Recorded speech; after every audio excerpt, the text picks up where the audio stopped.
This lesson is on euphemism. First, we're going to cover the meaning of the word and its etymology. So, according to the manual, euphemism comes from the Greek for fair speech. Remember that fair does not refer to justice, but to light. Yes, very soft speech. Okay.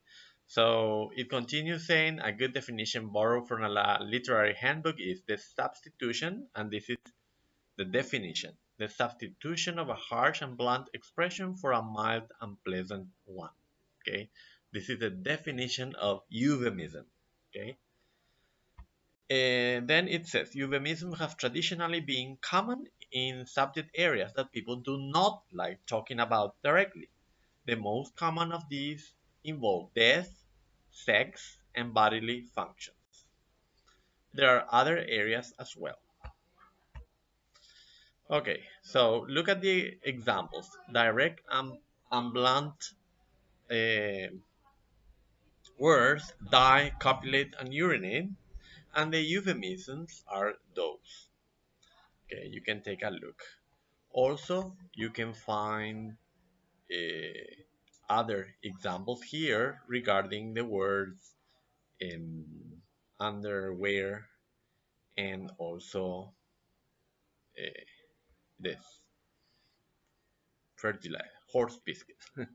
Okay, you can find euphemisms everywhere. For example, in the Bible, you have euphemisms of the word sigh and also to know, to know someone.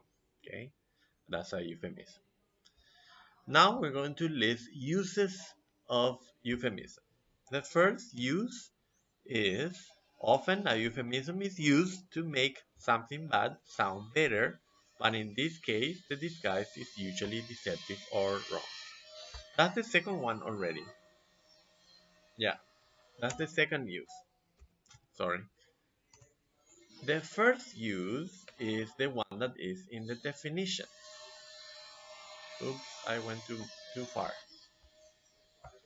Sorry about that. Okay, here. So the very first use is this one: the substitution of a harsh blunt expression for a mild and pleasant. The second one is it says that the disguise is usually deceptive or wrong because of the effect that the words have. So sometimes the medicine is worse than the disease, isn't it? The third one, look what it says. A real problem with these kind of euphemisms is that they can be dangerous by clouding thought and allowing the users to fool themselves. Yes. So bribe is the word, not to get someone's monetary attention or incentive. It's bribe, plain bribe. Yes. We cannot disguise the word bribe and the meaning, the denotation and the connotation of the word bribe. Okay. Very good. Then it says some euphemisms. So that would be number 4 already. Before we had 3. No, not 3 yet. This will be number 3 then. Some euphemisms are designed to protect the guilty. For example, when a prostitute solicits a customer. Okay. Then number 4, a euphemism is designed to do what? To prevent strong negative stereotypes from prejudicing a hearer. Okay. So the words are too harsh, or people feel them as harsh, like poor, crippled, retarded, medical malpractice. Okay. Some euphemisms are used to prevent unwanted connotations. So that would be number 5. Unwanted connotation. Man's purse, tote bag, travel bag. Okay. Man's purse. Man's purse, tote bag.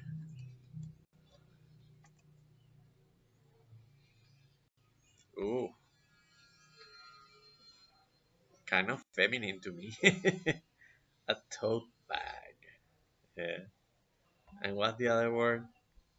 Duffel bag or duffel bag.